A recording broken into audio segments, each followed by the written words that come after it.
Olá, Grupo Base, tudo bem com vocês? É uma alegria poder compartilhar com vocês esse vídeo, conforme eu havia prometido nesse tempo de quarentena onde nós não podemos estar juntos.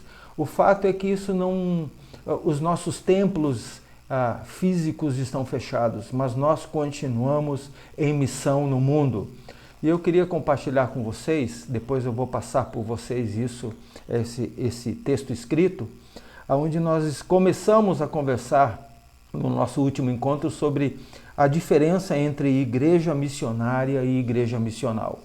E é importante que eu e você entendamos isso, porque a maneira de nós entendermos, compreendermos e expressarmos igreja é através da identidade e do papel que ela recebe de Deus a partir das Escrituras. É interessante que os termos parecem ser semelhantes, missionário, uma igreja missionária e uma igreja missional.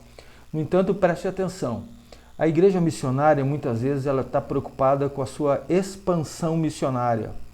E nessa perspectiva, alguns são enviados em missão para lugares distantes, como os confins da terra. Muitas pessoas vão para a África, vão para a Ásia, vão para a Europa, vão em direção a tribos indígenas, inclusive, né? A fim de anunciar o Evangelho para as pessoas que ainda não conhecem as boas novas. Olha como é interessante esse movimento. Esse movimento ele acontece daqui para lugares distantes. A igreja missional, no entanto, ela percebe que a natureza, a identidade da igreja, o seu DNA, todos são chamados para essa missão. Não alguns são chamados e capacitados. Toda a igreja, de uma forma geral, é chamada para o cumprimento dessa missão. E onde que ela acontece? Diferentemente da igreja missionária, ela acontece onde nós estamos inseridos. No local onde nós moramos, na cidade onde nós vivemos, ou seja, no contexto histórico-cultural onde nós estamos inseridos. E para quem nós comunicamos o Evangelho? Nós comunicamos o Evangelho para os nossos amigos, para os nossos vizinhos, para os nossos familiares, para os nossos colegas de trabalho.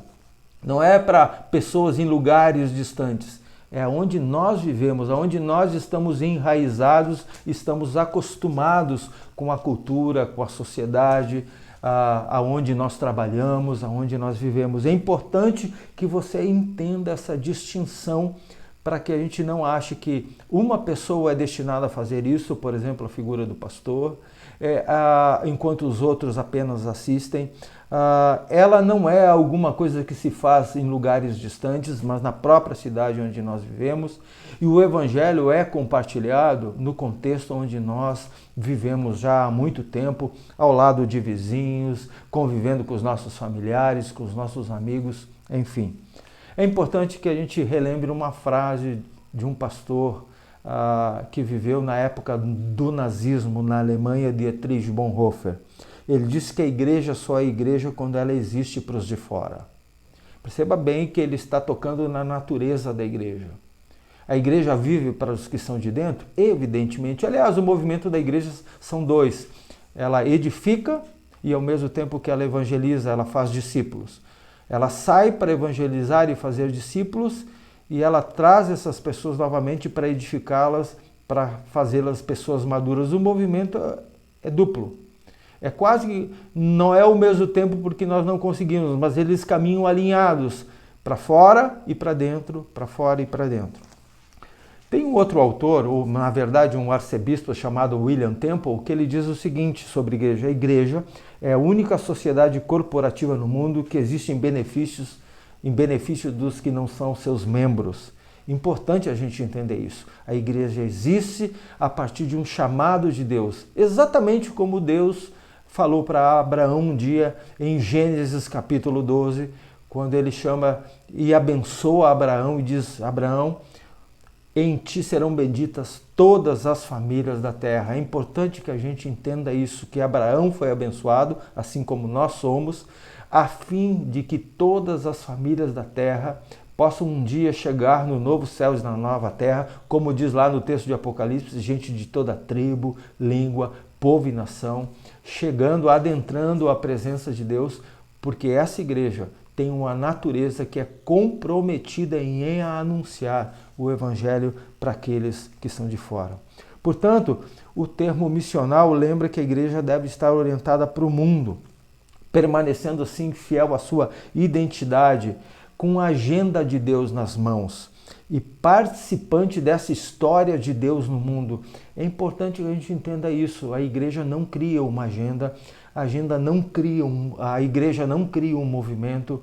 A igreja ela não é protagonista, ela é coparticipante daquilo que Deus já vem realizando na história. A igreja ela não cria um movimento evangelístico. A igreja ela pergunta para Deus: Deus, quem somos como igreja? E onde nós estamos? A pergunta é, a partir de quem somos e onde nós estamos, para onde o Senhor quer nos levar? Nós nos inserimos, por assim dizer, naquilo que Deus já vem realizando na história, e Ele nos oferece uma agenda, inclusive, a partir das Escrituras que nos orientam como essa igreja vai caminhar. É importante, então, a gente entender que os interesses da igreja, elas provêm do interesse de Deus, e muitas vezes esse interesse de Deus pelas pessoas de fora faz com que a gente olhe para a cultura em que nós estamos inseridos e possamos encontrar pontos em comum, porque nem tudo na cultura é ruim, como alguns preceituam, mas também a voz da igreja é uma voz profética, que também denuncia os pecados existentes na cultura e apresenta para essa cultura uma esperança, uma resposta de Deus ao pecado humano tão presente na diversidade cultural em que nós vivemos. Portanto, é importantíssimo que eu e você entendamos essa eclesiologia. Eclesiologia é o estudo da igreja, que na verdade essa igreja precisa recuperar o seu papel e a sua identidade mais essencial, que é nos dada por Deus, quando ele inicia aquele processo de caminhada em Abraão e se estende ao longo de toda a história.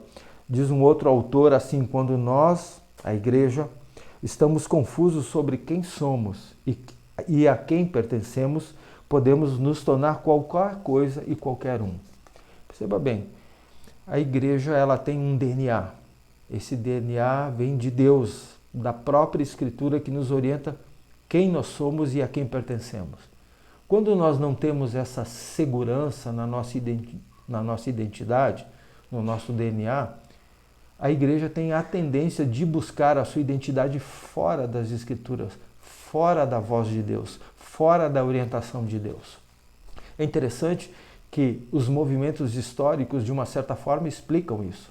Por exemplo, a igreja que viveu durante o apartheid na África do Sul, que muito mais era um movimento político, histórico, do que propriamente uma igreja com seu DNA saudável e definido a partir das Escrituras.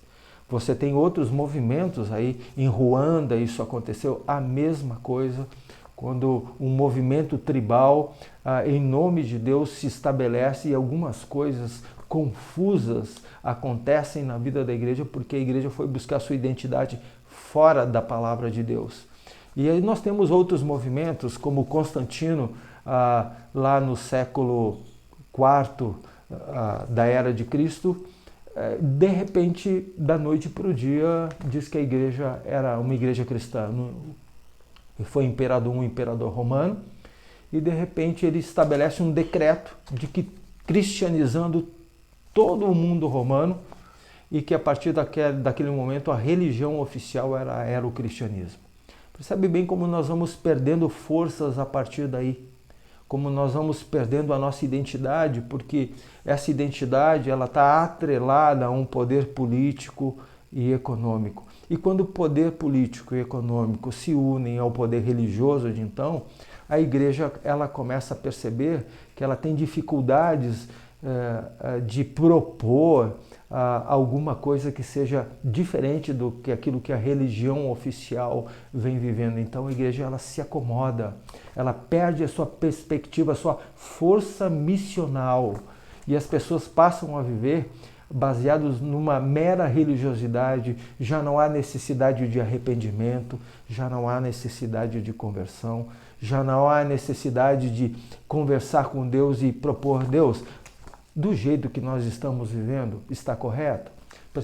Perceba bem que a igreja se acomoda diante dessas situações e isso torna a igreja vulnerável na sua identidade e no seu papel missional. Por isso que é importante nós entendermos que as características de uma igreja missional é, primeiro, por quem nós somos escolhidos ou chamados. Nós temos uma origem. Nós temos no nosso DNA um chamado divino. E importante também, para o que fomos escolhidos e fomos chamados? Aí é finalidade, é propósito. Por quê ou para o que a igreja existe na história? Ela não existe para ser uma agência de manutenção. A igreja existe para ser o sinal visível da presença do reino de Deus na história. Esse reino de Deus que veio até mim e até você, com seu rei, com seus súditos, com seus valores, com a vontade divina. Ora o tempo todo, venha o teu reino, venha o teu reino. Perceba como é importante entendermos quem nós somos ou por que fomos escolhidos e chamados, e esse chamado está na pessoa de Deus, assim como ele fez a Abraão, nós precisamos entender o nosso chamado a partir dali, ou para quem nós somos chamados e a finalidade, nós somos chamados para aqueles que precisam urgentemente, principalmente nesses tempos de crise que nós vivemos, conhecer o Evangelho e experimentar a graça salvadora de Jesus que procede da sua obra naquela cruz. É a partir daí que nós desenvolvemos a nossa autocompreensão, o nosso chamado, que somos convidados por Deus a desempenhar nesse drama bíblico do Gênesis ao Apocalipse. À medida que nós vamos caminhando na história, nós vamos percebendo que a cultura ora caminha junto com o Evangelho, ora ela destoa do Evangelho. E nós somos essas vozes, ou essa voz de Deus na nossa cultura, por meio do Evangelho, que ora abraça a cultura, dizendo que é por aí que nós temos que caminhar, ora ela diz para a cultura, vocês estão errados, vocês precisam rever os seus conceitos, redimensionar os seus valores, rever a sua postura, porque essa postura ela confronta a vontade de Deus, ou ela afronta a santidade de Deus. Quando nós entendemos isso, nós percebemos num movimento todo nosso, não mais do passado, mas possivelmente no passado a gente poderia encontrar esse tipo de situação também. Eu quero propor para vocês 4 tipos de igreja, o papel do pastor e de seus membros. Eu acho interessante nós percebermos que esses tipos de igrejas, eles vão propondo alguns movimentos que vão se distanciando das Escrituras, de onde nós bebemos e tiramos percebemos qual é o nosso DNA, qual é o nosso papel, qual é o nosso chamado e também qual a nossa finalidade, para o que existimos e estamos aqui. Eu queria que você percebesse o seguinte: o primeiro tipo de igreja, e vocês têm esse material em mãos, eu dei uma reduzida aqui, depois eu envio esse estudo para vocês entenderem um pouquinho melhor. É o tipo de igreja que eu chamo de igreja hospital. Quem é o pastor nesse contexto da igreja? Ele é um mero capelão. Assim que uma pessoa adoece, que ela tem dificuldades, ele é chamado, ele está ali para orar pelas mais diversas situações de amolação da vida de uma pessoa, de dificuldade de uma pessoa. Ele vai lá, ora, abençoa, toma o seu cafezinho, participa um pouquinho de uma conversa interessante. É interessante como o movimento do pastor nessa igreja é muito semelhante ao capelão. Ele não está ali para confrontar, ele está ali tão somente para consolar, para orar por determinadas situações da vida daquela pessoa. Quem são os membros aqui? São meros pacientes. Aqueles pacientes que recebem o pastor, seja na sua casa, seja no hospital, seja onde estiver. São pessoas que se veem, olham para o pastor de uma forma utilitária, afinal de contas, muitas vezes ele é pago para fazer isso, como muitos imaginam ser essa atividade pastoral, né? Se assemelha muito com a atividade de um psicólogo. Uns dizem que o pastor também é o amigo pago. E eu queria confrontar você com essa ideia, porque na verdade se estabelece uma relação de dependência entre pastor e membro. Essa relação onde só o pastor deve orar, porque a oração do pastor é poderosa. E esse membro se vê como alguém convalescente, alguém que precisa dessa figura que supra determinadas necessidades. E essa relação, ela não é de dependência de Deus, ela é dependência dessa figura pastoral. O segundo tipo de igreja que eu menciono aqui é a igreja empresa. Quem é o pastor? Ele é o manager, ele é o executivo. Quando ele chega na igreja, ele é o homem visionário, o cara da visão. Essa pessoa que quando chega ele tem respostas para todas as perguntas. Ele é a pessoa estratégica, onde, na verdade, a relação dele com os seus membros é de consumidores. Aquelas pessoas que estão ali ouvindo, estão ali, admiram aquele pastor, as suas iniciativas, o seu empreendedorismo, mas na verdade, qualquer movimento diferente que desagrade esses consumidores, eles logo vão procurar uma outra igreja. Eu não estou me referindo a erro teológico, é qualquer coisa.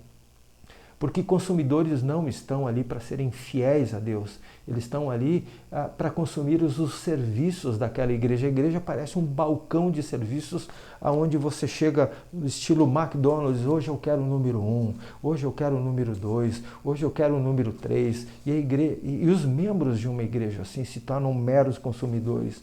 O que está no centro de tudo isso? Um egocentrismo doentio. As pessoas estão ali para se servirem dos serviços da igreja. Percebe bem, elas não estão ali para servirem, elas estão ali para serem servidas. Qualquer coisa que aconteça contrário a esse movimento, as pessoas saem dali e vão procurar um outro atendimento mais eficiente e mais eficaz. O terceiro tipo de igreja que eu menciono aqui, ele é um pouco mais recente. Ele é uma igreja mais motivacional, né? Onde a figura do coaching está muito presente. Quem é o pastor nessa igreja motivacional? É aquele cara que diz assim, você consegue, você pode, vá em frente. Aquela palavra onde você é o centro de todas as coisas. Onde você é o protagonista da sua história. Deus às vezes é só um apêndice que justifica os meus sonhos, as minhas ambições. Ele está ali para autenticar aquilo que é grandioso no meu ponto de vista. Afinal de contas, Deus me fez assim. Nessa igreja, nem pastor, o coach no caso, e muito menos os seus membros, se olham a partir do grande equívoco, do grande erro e pecado cometido a partir dos nossos primeiros pais. Eles se olham como pessoas especiais, grandiosas, e Deus existe por causa deles, não ao contrário. E é interessante que nesse movimento de igreja as pessoas também são egocêntricas, mas elas caminham num sentido de independência, de quase autonomia. Eu não preciso de ninguém, eu só preciso que as pessoas me reconheçam como tal, como o cara, como a pessoa que é de vanguarda, como essa pessoa que é capaz de determinar as coisas, de dizer para si mesmo, eu consigo, eu posso, eu quero, eu chego lá. E Deus existe ali como um mero espectador que está ali para abençoar esses sonhos que mais parecem Babel do que propriamente a igreja. A quarta igreja que eu menciono aqui é a igreja missional. Quem é o pastor numa igreja missional? O pastor segundo Efésios capítulo 4, do versículo 11 e 12 em diante, você vai encontrar o pastor como um mentor, como um guia espiritual. Percebe bem, ele não é o coach que simplesmente motiva as pessoas, ele não é um executivo de empresa, ele também não é um capelão. Ele é um mentor, alguém que capacita as pessoas, como diz Efésios, os santos para o desempenho do seu ministério, do seu serviço. O pastor tem que cuidar do rebanho? Evidentemente. Tem que orar por ele? Evidentemente. Mas quando você vai para as Escrituras, você percebe o valor primordial ou o chamado primeiro desse pastor para que ele chame as pessoas e as capacite a viver a fé cristã no dia a dia, levando essas pessoas à maturidade em Cristo.